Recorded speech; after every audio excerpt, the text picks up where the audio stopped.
Man, this thing is looking so good. So in this video right now, at this point, it is time to get back into the slam box. And the main focus of this video is going to be mounting the service bed, the utility bed to the back of the truck, getting that finalized, possibly removing it, and just making all of that stuff happen, man. Glad to be working on this thing again. And now, you're watching the oh-so-serious crime that is felony assault with a folding chair channel of YouTube. Welcome to BodeVision. Hey, so what is up and welcome. Thank you so much for joining me yet again on another video. So the last time you saw these service beds, service truck beds, utility boxes, whatever you want to call it, I had did the front section and the back section, but the section that the wheel is at, and I needed to put those wheel tubs, I did not have both tubs, so I had to hold off on those, but now I actually do have them. So the first thing that I want to focus on is completely finishing these beds so that way I can get them mounted to the truck. It's a lot easier to work on them as they're separated, but eventually they'll be joined together, so I want to get all of this knocked out first. Also, keep in mind the one side, I want the fuel filler door to be inside the bin of the driver's side. So let's get all that metal work done, then we'll eventually get into primer and everything else I gotta do.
Now that I'm done with all of my metal work, it is time to get into my epoxy primer, let that dry, then come behind it with the seam sealer, just to make sure any water and road debris doesn't get up into those bins as I'm carrying whatever I want to be carrying at the time.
so at this point, now that I am done with the seam sealer, and you saw I ran out of one color, so I had to use a different color, but in the end, it doesn't matter. Anyways, so I have this little patch area that I have to make because I stole the fuel filler door to go into the driver's side. This is the passenger side bin now that we're working on. So I have this little patch right here, 16 gauge sheet metal. I just cut it out in the exact shape that I needed to cut it. And as you can see right here, anywhere that the metal was too close, I just took my little angle grinder right there, and I wanted to open up that gap a little bit. And the reason why you want to have gap in between your two metal areas that you're working on is because you need weld to fill up in between the two areas. If all you have is weld on top, by the time you go to grind it completely smooth, you might grind away all of the weld. So we want to get that weld deep in between the two pieces, then you know it is going to be a good strong patch piece that is seamless.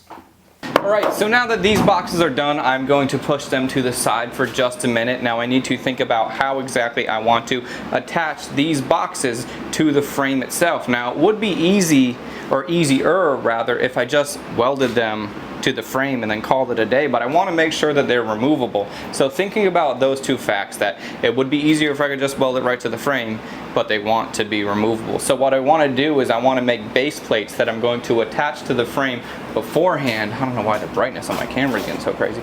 I want to make base plates that I'm going to attach to the frame beforehand, and then those base plates, once they're attached to the frame, then I can just build everything and attach it to the base plate. So it's like I am attaching it to the frame, but those base plates are going to be attached to all of my metal work. Then I can just take out the nuts, lift the whole entire box off, bada bing, bada boom, it's gone. So once those plates are attached to the frame, it's going to be easy because I can just build off of them. I'm going to do one on each corner, 4 total. I'm going to put a bolt into the frame, and that's a flange bolt, so it has a nice wide base. I'm going to be drilling out a really wide hole, sticking the bolt in there, welding it all the way around, and that's going to give me a really beefy stud. And the reason why I like to do a stud is because the stud is going to help locate and help keep everything centered when the box comes on and off.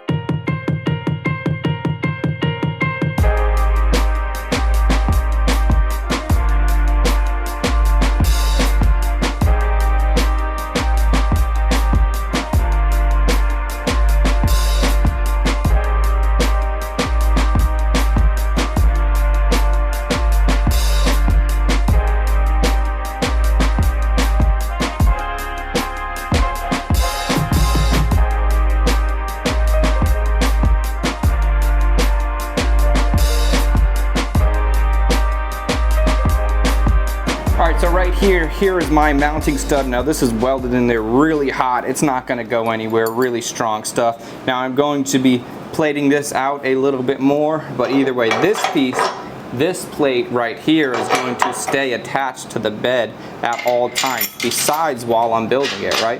I'm just going to put this on here, get that nice and snug. I have one of these on all 4 corners. Now this base is going to be the base that I build off of to connect the service box to the truck. Then once that's all connected, I'll take off all these, and then I can lift it straight up with my gantry crane. So now the next thing that I gotta do, let's go ahead and try to shimmy these boxes on here as good as we can. And do that safely, carefully.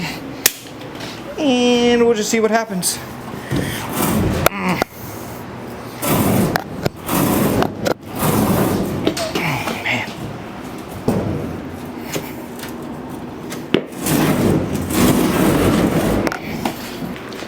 She's gonna take a little persuasion, I can see.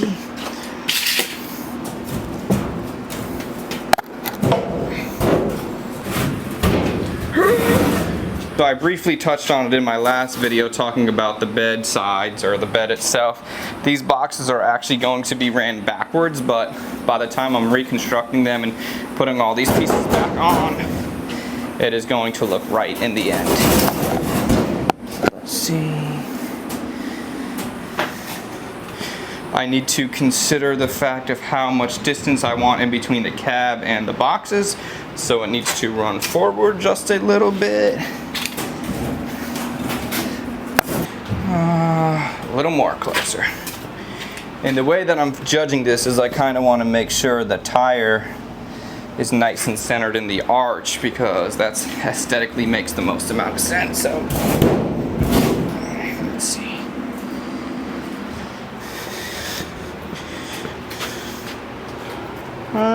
little bit more. But the tire looks pretty good right there. I think we might call it just like that. So now the hard part is going to be messing around and getting them both perfectly even. But the only way to get it figured out is to just start moving stuff. I also got the fuel filler neck that I got to take the bolts out of first. It's probably just a 10. Because the fuel filler neck, let me show you, I'll show you how that looks in a second once everything's all put together.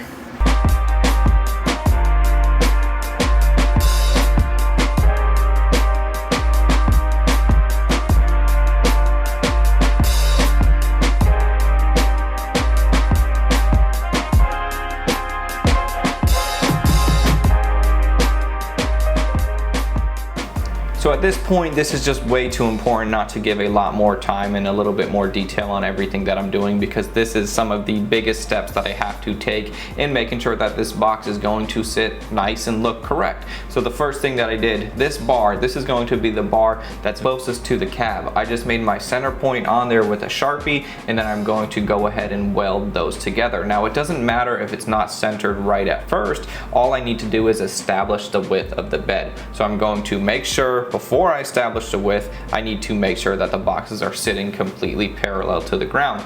And I'm doing that by putting a level on the top of each boxes and then just putting in a little piece of whatever I can find in there to make it sit correctly. I just ended up having to cut a piece of wood at the correct length, and now I am going in and adding that bar. This bar is going to make sure that the width is correct. I'm going to do this in the front as well as doing it in the back. And the width, as long as the width is right, it doesn't have to be centered perfectly, because at this point I am not attaching the bed to the floor. I just need to make sure the bed itself is square. So I'm getting that welded in the back, making sure that all my welds are good, making sure that everything is nice and square, and double, triple checking my width and all of that stuff to make sure it's going to be as good as possible. We have to do everything that we possibly can to make it right, because that's definitely what you should do. And also at all four corners, I'm adding these little gussets just to make sure that it's nice and square. If you have a 90-degree gusset on all four corners, you know that it is nice and square. I'm gonna do some more measurements a little bit later on just to double, triple check, just to make sure that everything is all good. And then after I get everything welded together, I know my bed floor is going to be nice and square. Then I'm going to start to work towards getting my main structure beams. These are what are going to actually lift the box off of the frame. That's why they are quite a bit beefier. So I'm just getting them clamped up, making sure that these are the same exact distance away from that back bar, just to make sure that everything is remaining nice, tight, right, 90 degrees, nice and consistent, and looking really good.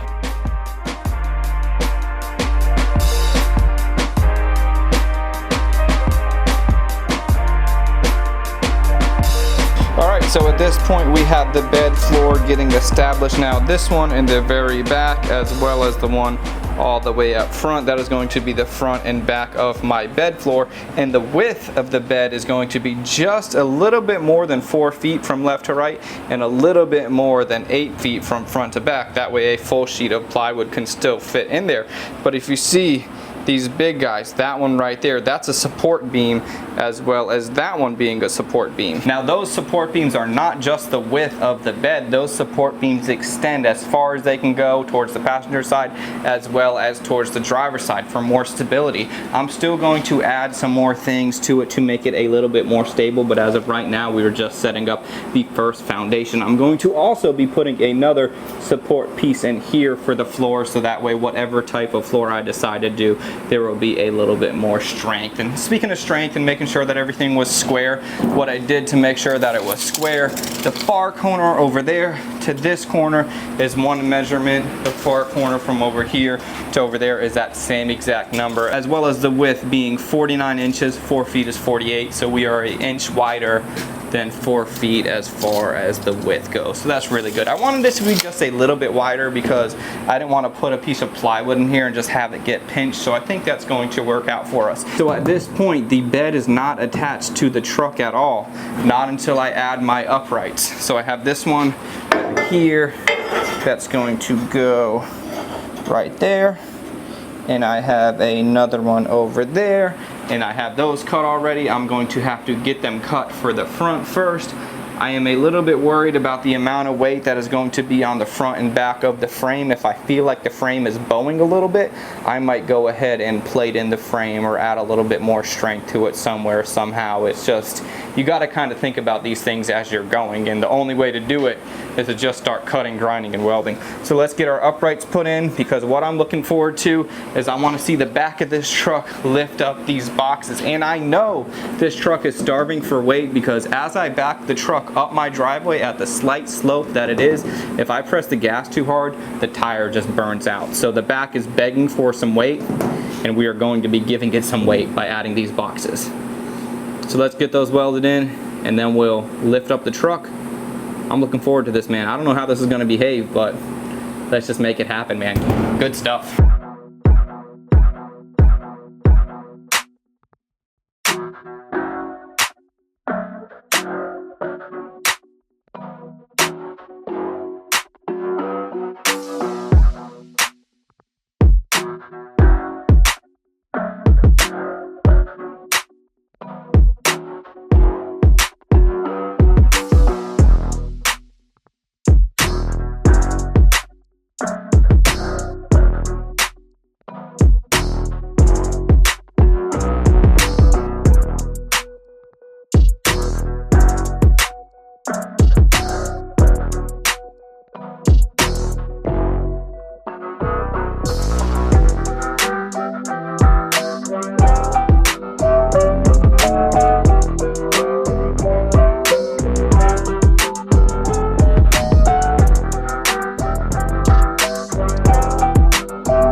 So right now I think everything is looking pretty good. One thing that I was concerned about is there's the bar that's running from front to back, and that was holding all of the weight. Even when we were lifting it up, I was worried that the boxes were going to either collapse in or be really wobbly, but they're not, because I went ahead and I added these pieces. Let me just show you what I added right here. So we have this lower bar right here that's going to prevent it from coming out, because it's not going to be able to stretch, obviously. And then we have that piece in the back right there, which was from the original bed. It didn't fit too good over there. It was a little bit wider than it was originally, but again, I wanted to make it wider so that way we could easily fit in a sheet of plywood. But everything looks pretty good. Man, lots of work in this video. I hope you can appreciate it. And then there's this little patch. I had to make it just as dented as the rest of the little piece was, just because that's how it goes. So naturally, the next thing that I want to do is I want to see how much these bags are going to struggle or not struggle. I know a lot of people were mentioning that it's going to be hard for the bags to lift these boxes in. The way that I'm thinking about it is, do you think that these boxes weigh more than the entire front end of the cab plus the motor and transmission? Because the back before, it would fly up. The front was a little bit slow, and then also with the tires burning out, so I needed to add some more weight back in. So let's go ahead and see what happens. I'm going to lift up the back first just to see if it wants to go. Let's see. Like nothing. So that was like nothing. And then the front.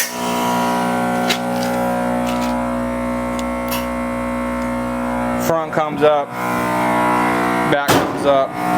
Everything is looking really good. That's 100 PSI in the bags right there.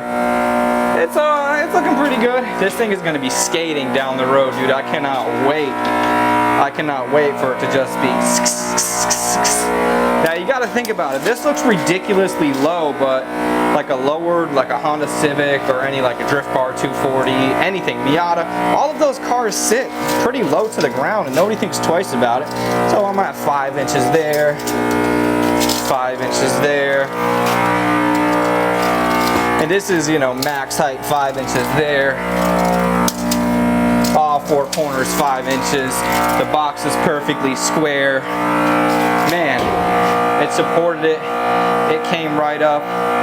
Now the whole frame is swaying around. I would be worried if I felt like the box was moving and the frame wasn't, but everything looks good, dude. Let me wait until this compressor catches back up. I also got an additional compressor as well. I only have one in there for now, so I'm going to have an additional one. So runtime will be half the amount of time. You know what? Let's do this. I'm gonna pull it out on the slab. Even though it's dark, we wanna stand back and take a look at this thing. Let's make that happen.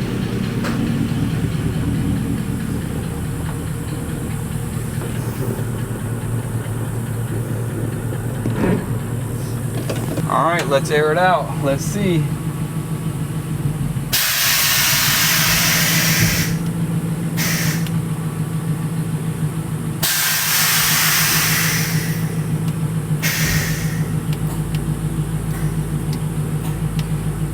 See, I'm on a hill right now, so is it really beached like it's supposed to be?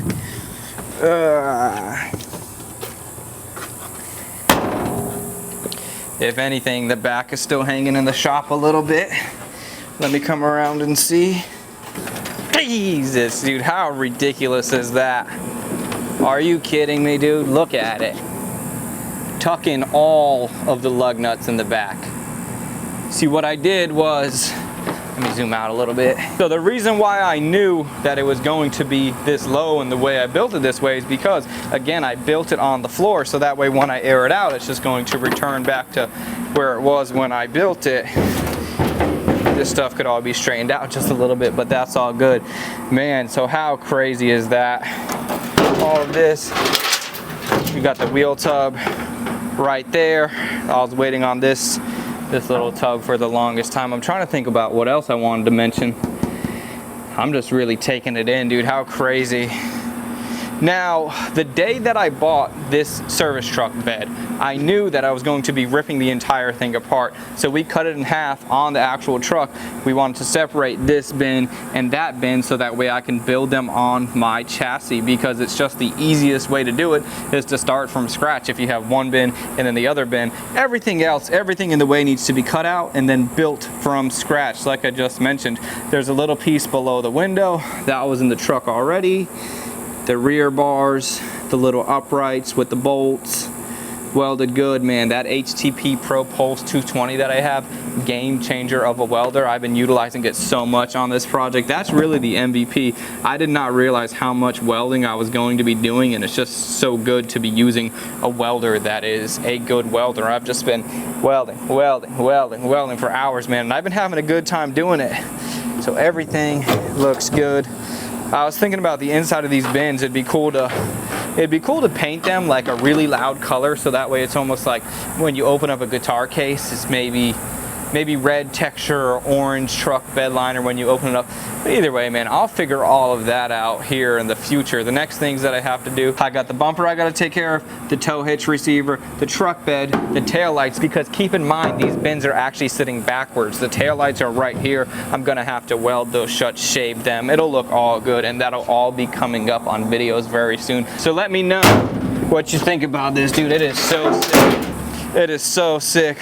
Looks so good. I'm gonna bring it back in the shop and I'm gonna call it a day because it has been a long day. So thank you guys so much for watching. Like this video, comment, subscribe. Let me know what you think down below. Do all the stuff. You know what it is, YouTube. I'll see you on the next one. I'm out. What is that? What is this? I'm excited for this truck. I'm out.